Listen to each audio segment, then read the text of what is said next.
In nomine Patris et Filii et Spiritus Sancti. Amen. St. Peter, which is the St. Peter in chains, Sancti Petri ad Vincula. So much we can learn from this feast. And you know what? That's the great thing about the church is what do we have feasts for? People being in prison, right? Like people getting killed, people getting their heads cut off. Like we celebrate this stuff because it means something. Because this life is not the worst. Sorrow in this life is not the worst thing. In fact, today is also the feast of the Holy Maccabees.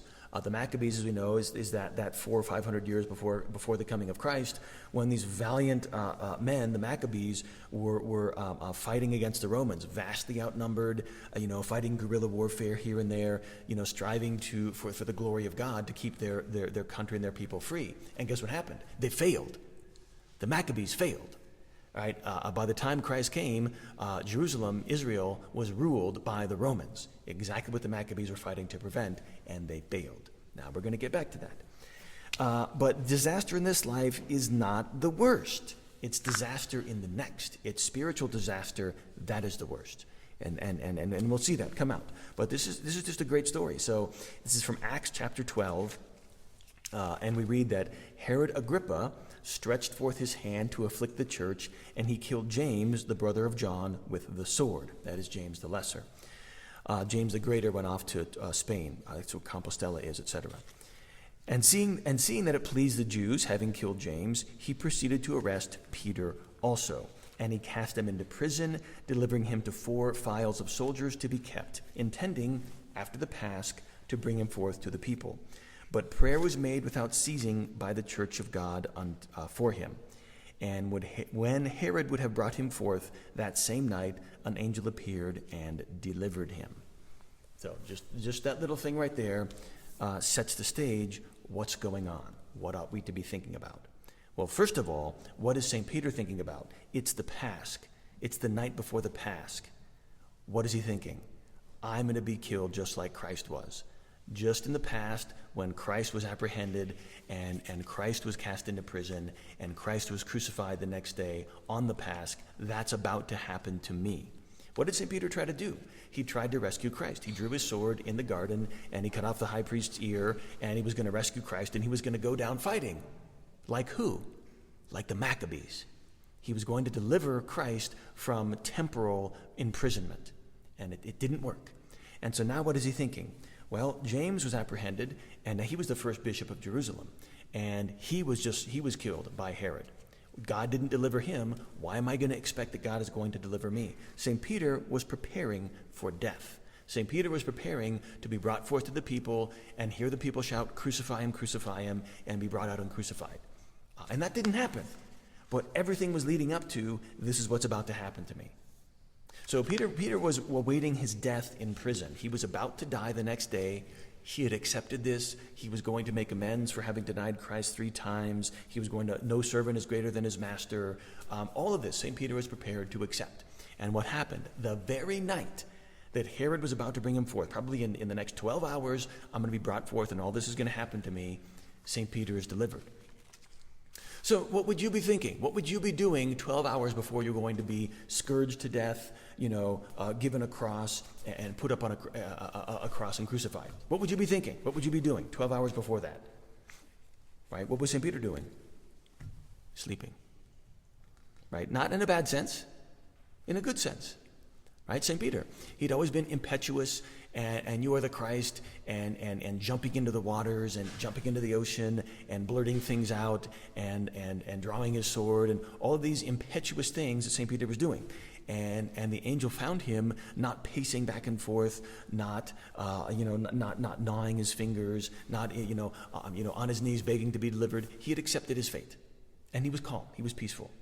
So in that sense, that was a good thing. In another sense, though, how does it say the angel had to wake him up? The angel was not able to wake him up with a touch. It says the angel percusit, struck his side, indicating that perhaps Peter was sleeping a little bit too well, a little bit too hard, maybe reminiscent of that event in the garden.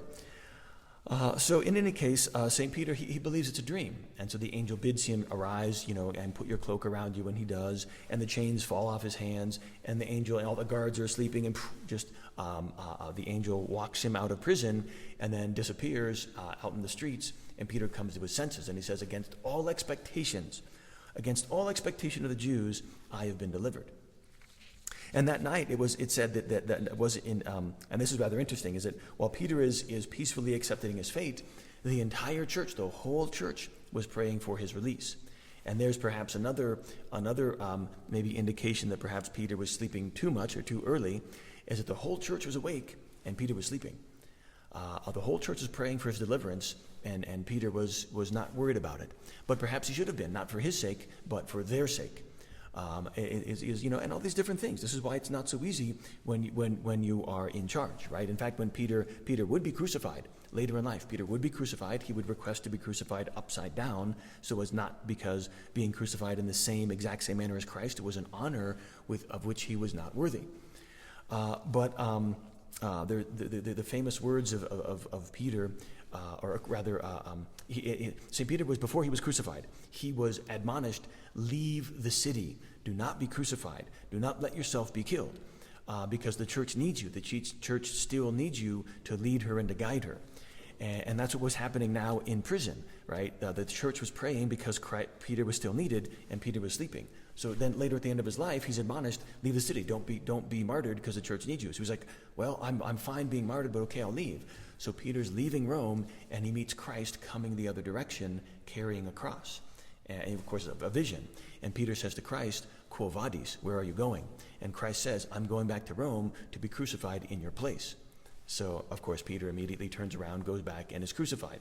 So that's the trouble. How do you know? When should I allow myself to be martyred? When should I pray for deliverance so I can still lead the people? That's the question that St. Peter and that any good shepherd faces. Not what do I think about myself? I don't want to die. I'm not ready to die. That is weak. Absolutely weak. No leader of the church should ever be thinking that or allow himself to think that's even a proper idea to have. It's about the people. What do the people need? Do the people need an example of martyrdom? Do the people need the leadership of a good, strong leader still? That's what he should be thinking about. And so you can see that is what St. Peter was thinking about, right? He wasn't worried about himself. He was thinking about Christ, and I would even dare to say perhaps he wanted to be, right? He wanted to make amends to Christ. He wanted to have that chance to give his life to Christ, to prove his love for him, which is what the last three words that Christ, or some of the last three words Christ said to him: feed my sheep. If you love me, feed my sheep, to make up for his threefold denial. And so now Peter's given that opportunity to feed his sheep by being delivered from prison and to continue his ministry. Let's see. Okay. So now these days, right, I mentioned that it's not physical imprisonment that is the problem. And we see all the apostles were martyrs. All the apostles eventually were imprisoned at some point or another, or killed by a mob, or beheaded, or crucified, or whatever the case may be, right? Even St. Paul was imprisoned and killed by the sword.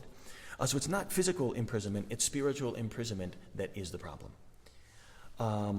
And as I mentioned, the Maccabees, right? It's not occupation even by the forces and the powers of this world. The fact that Rome and Israel was occupied by the Romans, despite the Maccabees' best efforts, despite the assistance from God, even to show that this was a worthy battle and a worthy cause, the Maccabees were unsuccessful in bringing temporal liberation to the country. And why is that? Because God knew it was spiritual liberation for the entire world that was coming. It was freedom from the chains of original sin. It was freedom from the bond of Satan. That's the more important lesson.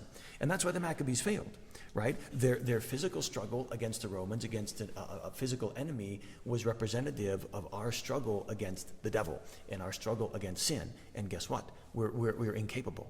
If we try to fight the devil, we are not going to make it. We're going to be unsuccessful like the Maccabees were. It's only Christ who can save us, and he does it in his own time. And that's symbolized, right, by St. Peter. St. Peter in prison, and he's not fighting because he knows the futility of it. Like the Maccabees, he drew his sword in the garden. He was going to fight, just like the Maccabees did, and he accepted, this doesn't work. I just have to wait. And what did he do? He sat in prison, and he waited for God to work in his own time, and he did.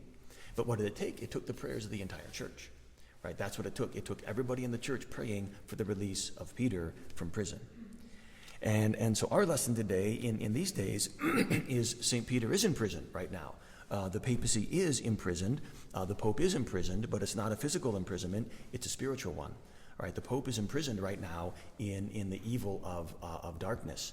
We see that. The whole church, right? The church is not preaching the truth. The church has succumbed in many, many areas to heresy. The church has given over to supporting the nation, and it doesn't need hatred and anger and so on and so forth. St. Peter needs prayers.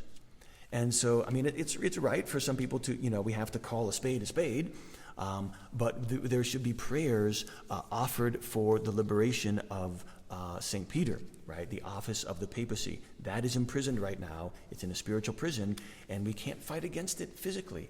We can't draw our sword. We can't be like the Maccabees. We can't be going to war physically. We have to go to war spiritually. How are we going to fight those enemies? It's going to be prayer, penances, sacrifice, and reparation. Right? People forget that those are the four ends of prayer: adoration, adoring God for his majesty, thanking God for benefits received, asking God for the blessings we need, and reparation.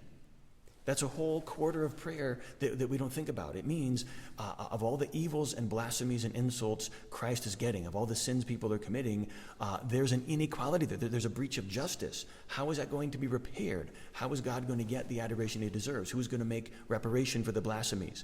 If it's not us, who's it going to be? Right? It needs to be us. We need to be making efforts of reparation for prayer, through prayer. Reparation through our sacrifices, through our penances, through every mark of respect for God in the Blessed Sacrament. So these are all things, and this is just going off the top of my head, thinking about things on this feast day. All the feast days of the church are like this. They're so rich. There's so much there. There's so much we can think about. There's so much that we can gain by meditating and praying. So spend that time in daily prayer. Do your 50 minutes or your half an hour of meditation, right? Do your spiritual reading. On a feast like this, go and read Acts chapter 12 and read about it and think about it. So if you haven't ever read the Maccabees, go read the Maccabees. Read that book, those books of the Bible. So this is how we should respond to times of imprisonment, is by an increase in prayer, an increase in fastings and penances, right? And like St. Peter, but at the same time, not worrying, being able to sleep peacefully, right? Not too peacefully that we forget that we do have to give great effort, but we should be able to combine that great prayer and great vigilance with great peace. So like the church, we need to be praying unceasingly for St. Peter, but like St. Peter, we need to be relaxed. If this is the time of our martyrdom, then so be it. I'm ready to follow Christ. No servant is greater than the master. Let's combine both these lessons that we learn at today's feasts. So may God bless you all.